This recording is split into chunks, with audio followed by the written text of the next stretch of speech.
Hey guys, welcome to the Liberal Hive Mind, a channel solely focused on exposing the abundant hypocrisy of the left. And of course, here's your meme of the day, brought to you by 5mind.com. Oh well, poor little Ilhan Omar here. It seems like things are heating up and her feet are set right above the fire. You know, for too long, Ilhan Omar was allowed to use the shield of race and of course Islamophobia. Any criticism of my action or my community's action is automatically reflected to look bad on you. What are you, a racist? What do you hate Muslims? But of course, like crying wolf, that can only last so long, and so no longer can she hide behind these pathetic little buzzwords, especially as this clear systemic abuse is now being exposed. It's too much to shove under the rug. It seems even the leftist media won't simply let it go away like everything else with Ilhan Omar, like the whole marrying her brother friggin' thing. And so in comes CNN, in comes Jake Tapper, having to address the giant Somali fraud elephant in the room. And boy, oh boy, is the Ilhan Omar response so telling. All the bluster, all the fake, phony, weaponized outrage is gone. No more, how dare you question me, I'm a Somali woman. Now the shield has been dropped. Let me show you guys exactly what's going on. We got some stuff to get into. So let's roll the tape. Okay, so we'll notice something really interesting right off the bat here. When we mention it, when Donald Trump mentions the massive rampant fraud happening inside her community in Minnesota, when we expose it and say, hey, that's an issue that clearly should be investigated, we're racist. But when Jake Tapper does it, suddenly Ilhan Omar is humbled. Immigration operation is underway in Minnesota.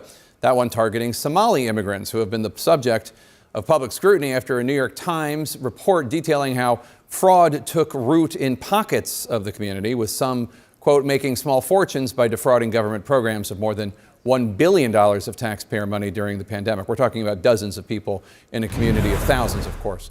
Democratic Congresswoman Ilhan Omar of Minnesota is here with me now. First of all, federal prosecutors say 59 people have been investigated in these schemes so far. Americans at large stole tens of billions of forms of aid during the pandemic all over the country. Minnesota's fraud scandal stands out, according to federal auditors. What are you hearing from investigators right now? Well, I've been following the cases closely as they've gone through the courts, and we know that there are more indictments possibly coming. I think that number might go up to 73 is what I'm hearing.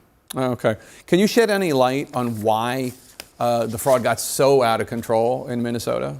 I think what happened is that, you know, when you have these kind of new programs that are designed to help people, you're oftentimes relying on third parties to be able to facilitate. And I just think that a lot of the COVID programs that were set up, they were set up so quickly that a lot of the guardrails did not get created.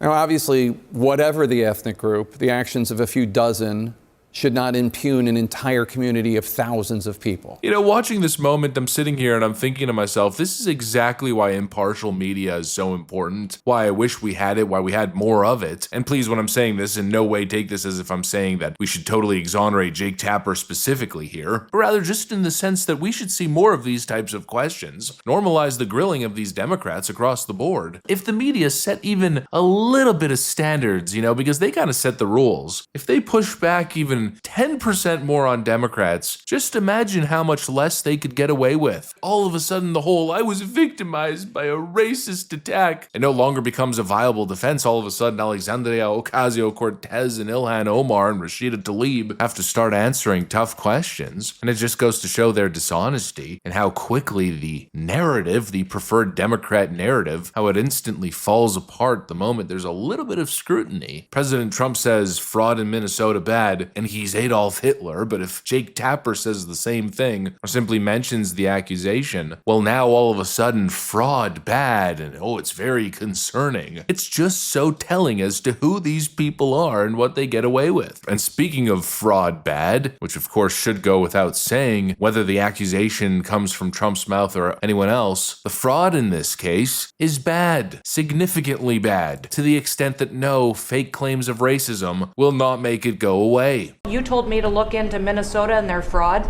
on visas and their programs. 50% of them are fraudulent, which means that wacko Governor Walz either is an idiot or he did it on purpose.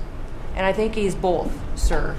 He brought people in there illegally that never should have been in this country, said they were somebody that they're not. They said they were married to somebody who was their brother or somebody else.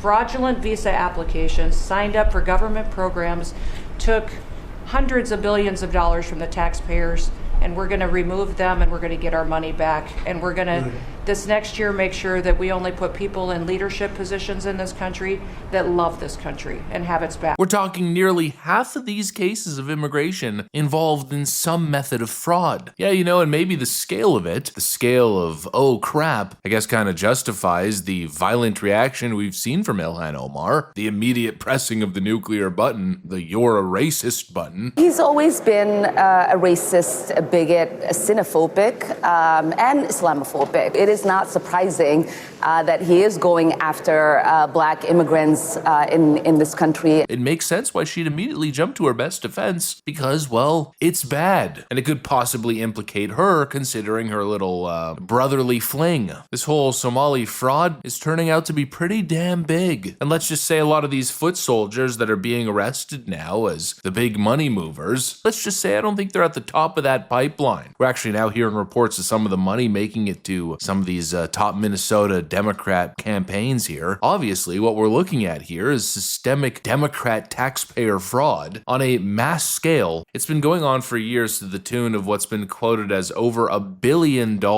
And you would think Ilhan Omar, being one of the top elected politicians from that district, you would think her immediate response would be one of concern and reason. But no, instead she instantly slammed us with the whole evil white racism shtick. Yeah, well, it turns out it had nothing to do with evil white racisms and everything to do with Somali fraud, and people aren't afraid to say that anymore. The white man didn't make you do the fraud. He didn't make you set up the shell companies and falsify records. He didn't make you steal money from hungry kids in meal programs. He didn't make you commit immigration fraud or launder welfare monies. No, your community did that, and no amount of pointing at the white man is going to change the ramifications here. And well, of course, part of the ramifications are what the Trump administration is doing, like this latest third world immigration moratorium, or the targeted enforcement in Minnesota we're seeing, the massive visa reviews. That also is not Donald Trump's fault. It's not evil white racism's fault. It's not hate. It's not 1940s Germany. No, it's the right course of action because there is no viable other alternative. In comes the clean sweep in Minnesota, and if you had anything to do with this, maybe even tangentially, well, I'd probably lawyer up and not utter a word of this racism nonsense because the clean sweep is coming. Anyways, that's what I got for you guys. Thanks for watching, and I'll see you on the next one.